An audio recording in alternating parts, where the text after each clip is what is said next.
Bearcat Blitz, time for it right now on the Believe Network. I'm your host, Russ Heltman. We are presented by Bet Online, our good friends at Bet Online.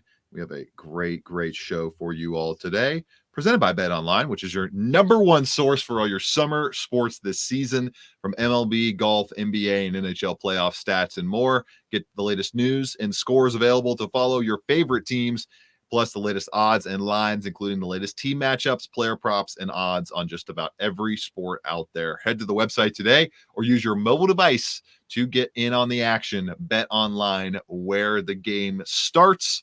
As we begin another episode of Bearcat Blitz, I'm your host, Russ Heltman of BearcatsTalk.com, joined as always by my co-host, Neil Meyer from BearcatsTalk.com as well, and the front office news.com. Some news happens over the past couple days since our last recording for Cincinnati football. We talked about it being a little quiet in the streets for Cincinnati football. Well, they went ahead and nearly filled out the rest of their scholarships. 85 scholarships allotted to football teams currently in the NCAA FBS Division I level, and Cincinnati has added 2 more names to clear 84 of those 85 scholarships roughly, with one player kind of pending right now. We don't really know what's up with Dominic Perry.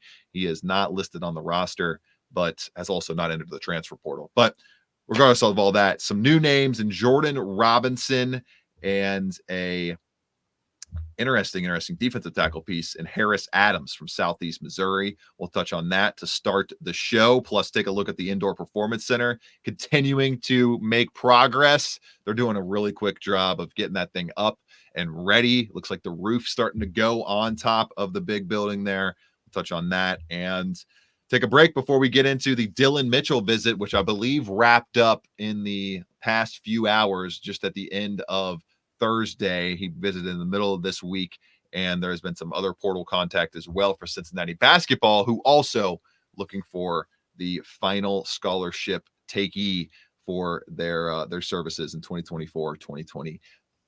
Before we get to all that, though, we'll take a quick break here on Bearcat Blitz, get to a jam-packed show from the football and basketball transfer portal ranks.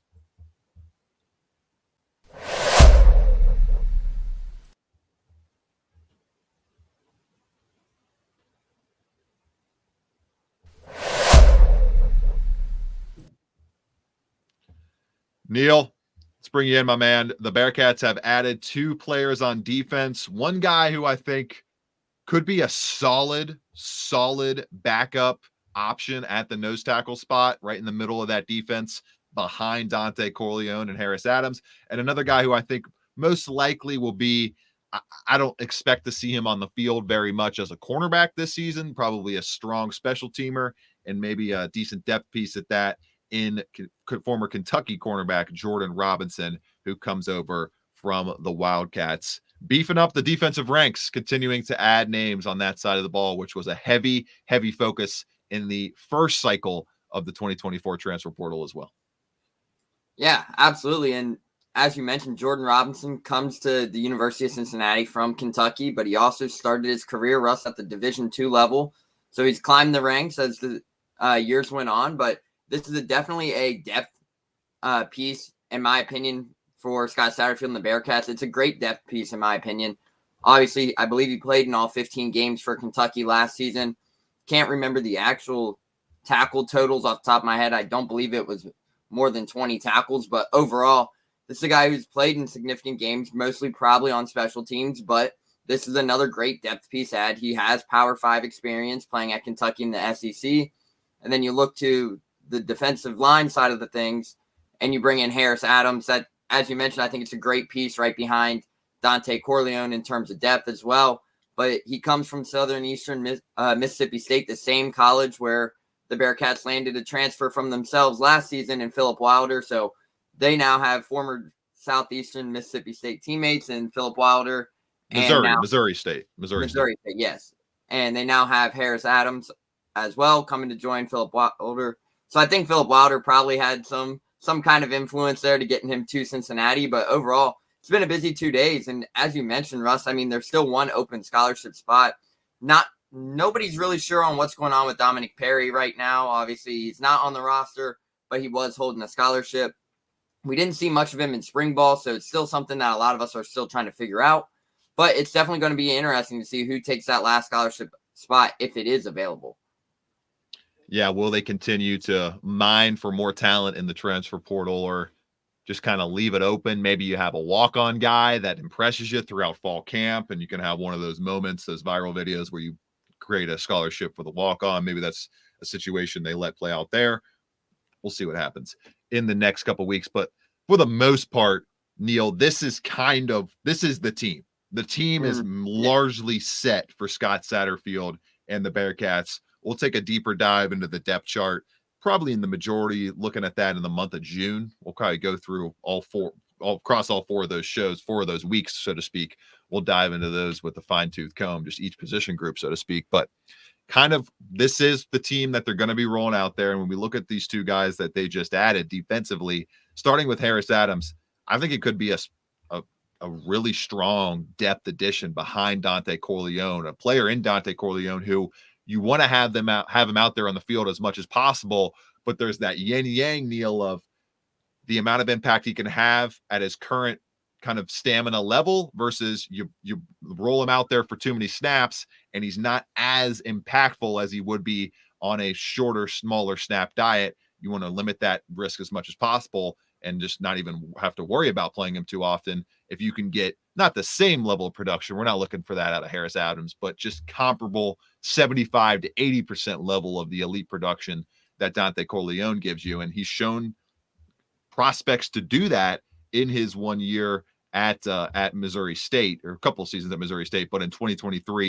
196 snaps. So that's kind of exactly the amount, kind of in that 175 to 225 range. You're going to be looking for Harris Adams to play this coming season if he does hit like the Bearcat staff expects him to hit.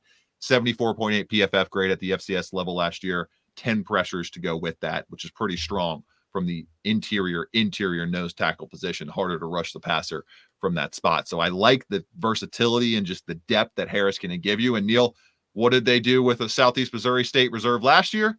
They got solid production out of Philip Wilder. Maybe you can get a similar type of impact in 2024 as Wilder. He could be the starting right tackle. It's very possible this coming season, just depending on what happens with DeAndre Buford. And there has been some injury issues, some attrition injury wise on that fully returning offensive line in the spring ball. So we'll see how that all shakes out in August once fall camp ramps up. And then Robinson, as you mentioned, he had less than 20 tackles, 13 tackles to be exact, 2 pass breakups last season. Just struggled in coverage, though. 49.7 grade in coverage. That's comparable to what Jordan Young gave you last year in coverage. And we know how bad that looked for Jordan Young throughout much of the season. It's just in his time as a cover man in his first season on the outside at the college level.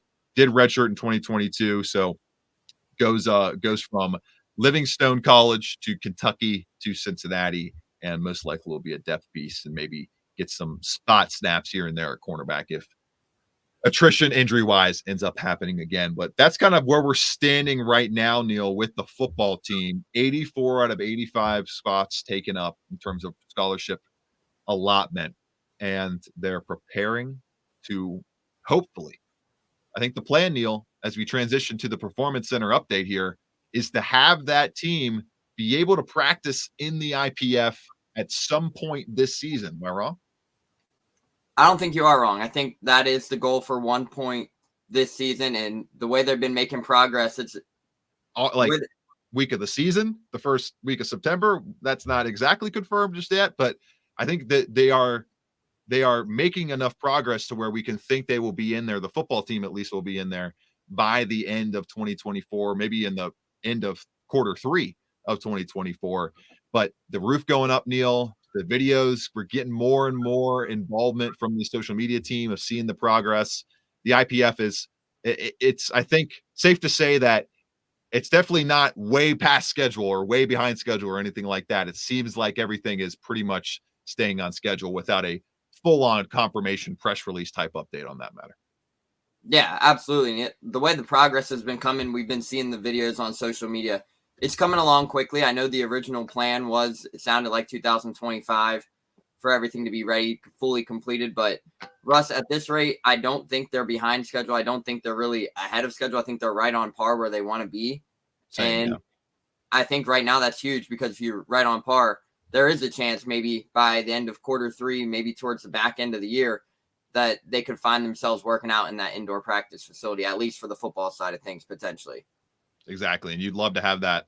You don't necessarily, I mean, you would like to have it for the hotter months. You'd like to have it in August and September when those practices are a little bit toastier. But in my eyes, just playing in that heat is kind of just preparing you to play in the same kind of heat at Nippert Stadium on Saturdays, or the same kind of heat that's going to be prevalent across the country, right? And at that point of the calendar, where you really want to get out of those elements is in the cold type of months, trying to be able to just avoid those kind of soft tissue injuries, just be able to keep as static as a climate as possible. And the IPF going to give them that opportunity. We'll see if for sure confirmed if they can get in the practice facility at the end of the year. I know for the media covering the practices, we would love to see the IPF go up and be in the comfy confines of 72-degree weather for sure. But good stuff, good progress. And the Go Bearcats account on Twitter and on Instagram all over, they are updating that progress with videos. It seems like weekly at this rate with how much progress is getting done. They're doing a lot of good stuff over there.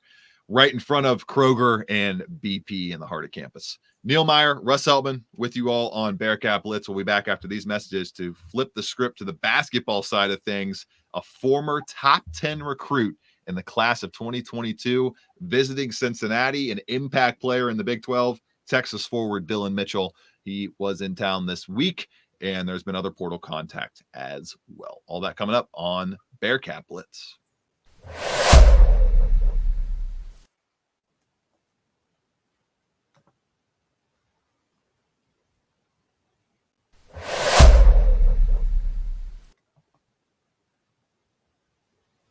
Neil Meyer, my co-host, Russ Eltman, your host of Bearcat Blitz right here on the Believe Network, presented by Bet Online.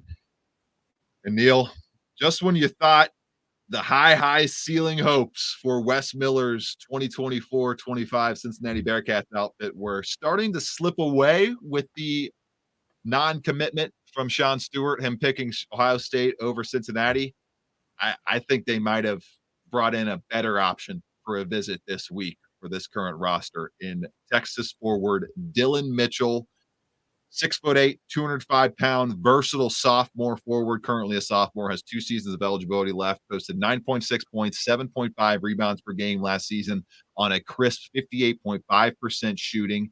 He's not a guy that's really going to stretch the floor very ideally for you, but they don't need him to do that right now, Neil. What he brings to this team is exactly what they need in these kind of connecting potential 5-out, one big man, wings all around lineups. Is a player who could crash the glass with reckless abandon, which he rebounds in a similar fashion, Neil, to me as a player like Dan Skillings. They're very similar kinds of profile players, with Mitchell being a little bit bigger and a little longer than Skillings. I think that's kind of why he is just had a higher projection for his overall ceiling, dating back to that top 10 recruiting mark back in 2022. He can put back misses off the glass with great efficiency, which is something Cincinnati struggled with last year. He's not going to really wow you from the free throw line, but nobody at the Bearcats is really wowing anybody from the free throw line. He's going to bring energy. He's going to bring length. He's going to bring speed. He's going to bring the ability to smack teams in transition with high-flying dunks and high-efficiency looks at the rim in that sense. Neil, if they're able to get Dillon Mitchell as the final scholarship player on this roster, they definitively have a Elite Eight ceiling, and I would be shocked if they are ranked outside of the top 25 at all during the entire 2024-25 season. I think that the foundation would be that firm at this point in Wes Miller's tenure and what he's shown as a coach and what this roster has shown last year with so much volatility heading into a season this coming year with no signs of near that level of volatility when it comes to eligibility, injuries, and question marks on the roster. Yeah, absolutely. And I mean, Dillon Mitchell is a fantastic player. I mean, a guy who's enters the transfer portal after 2 seasons at Texas. But Russ, I mean, looking down, Wes Miller and this staff is very familiar with Dillon Mitchell. Obviously, playing them versus Texas this season, finished with 10 points on a very, very efficient. I think he finished with 10 and 5, if I remember right, 4 or 6 shooting from the field. But this is a guy where, Russ, we talked about what Sean Stewart could bring. I think what Dillon Mitchell could bring could be something that's a little bit more fits the Bearcats' needs. Obviously, immediate impact, I think, a little bit more impact, yeah. And you have 2 years of experience in the best conference in college basketball, and that is the Big 12. And then he provides the length, 6'8". You talked about it, his rebounding ability, his length, his versatility. But Russ, if they are able to land a guy like Dillon Mitchell with that final roster spot, final scholarship, it's safe to say that they already entered the season potentially as a top 25 team. But with Dillon Mitchell, they probably enter as a top 20 team.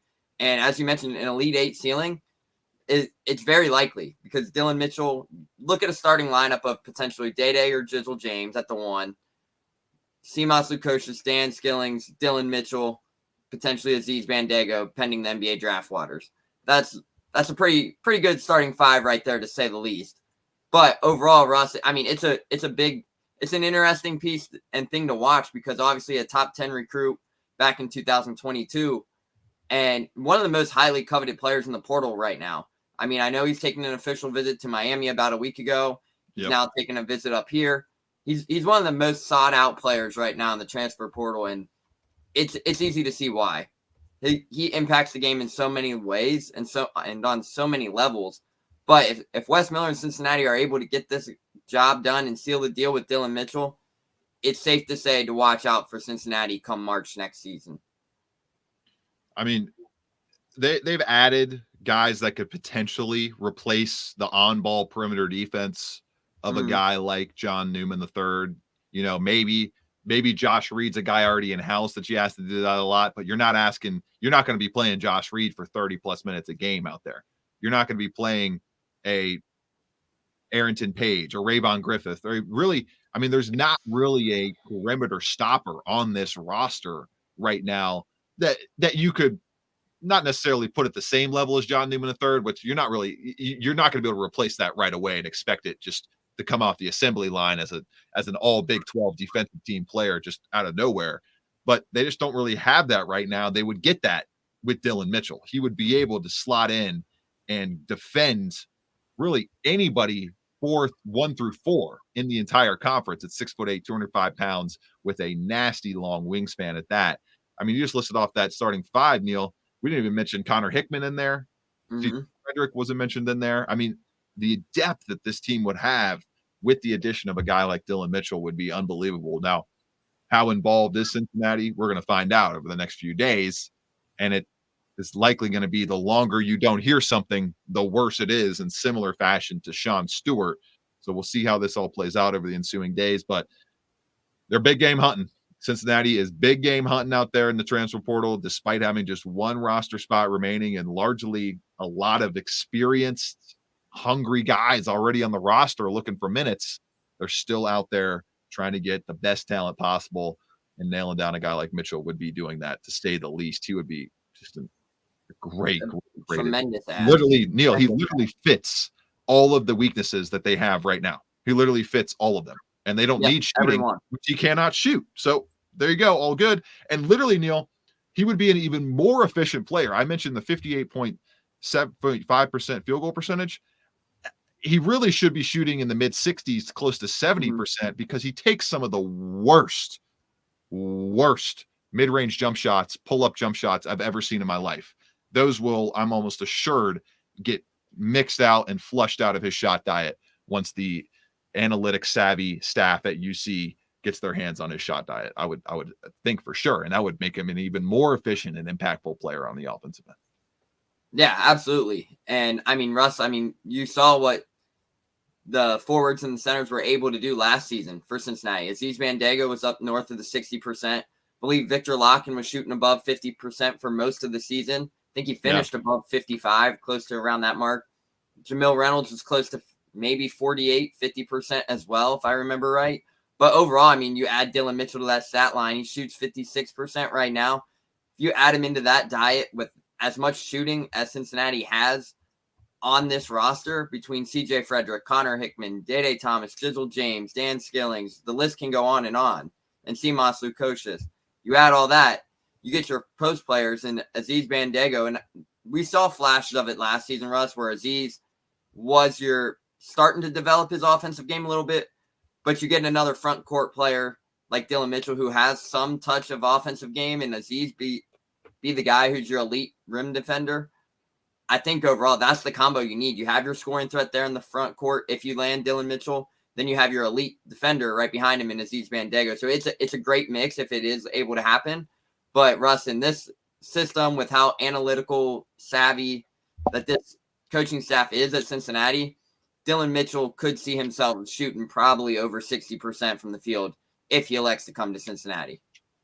And for a guy who wants to play in the league, play in the NBA, getting that correct shot diet, showing the league that, hey, I'm not going to take these stupid mid-range jump shots that the NBA, I know assuredly, is not going to want guys like Dillon Mitchell taking, just given the fact that he's like the synergy numbers are putrid. People can see them on the YouTube statistics, but basically mid-range jump shooting is the really only thing that Dillon Mitchell does a lot that he doesn't do well. Outside of that, he's a fantastic talent, really, really great player, really, really great defender, great energy, great rim attacker. Would be an awesome addition to the Cincinnati Bearcats roster and would make them, in my opinion, the best Bearcats team top to bottom heading into a season.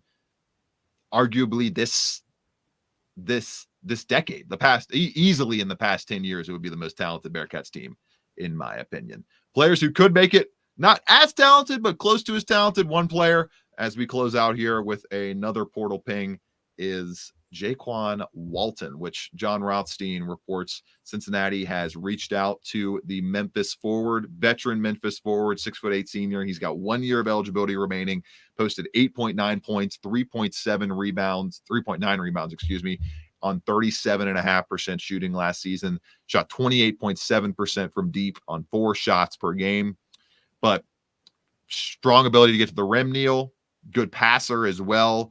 Could be a decent option for that final roster spot as Cincinnati continues to work the phones out here. Yeah, absolutely. And Jaquan Walton, I think people forget that he was banged up at one point this past season for Memphis as well. So that's probably why those numbers are kind of lower than what he's anticipating. But Cincinnati's very familiar with Jaquan Walton as well. I believe he started at Wichita State, goes to Memphis. So overall, they're very familiar with Jaquan Walton, obviously 6'8". He can really get downhill and attack the rim. It's an interesting size and length there on the wing. So it was an interesting name to see John Rothstein report, but overall I'm not really surprised that they are in contact because Jaquan Walton is a very good player, but not far off there in what they're looking for though as well. I mean, get the wing player, you get more defensive perimeter defense. I think that's a great option to keep an eye on as well, but it's going to be very interesting to see how they really adjust to that last final roster spot. So they got a couple options, but it's going to be curious to see how it fills out here in the hopefully next few weeks. Big final decision for the Bearcat staff and their prospective candidates for that final roster spot. We'll be here to cover it all over the next week and beyond on Bearcat Blitz, presented by Bet Online. This is the second. 15 seconds left. Shot clock off. 4-point game. DeJulius puts up a three. Yes!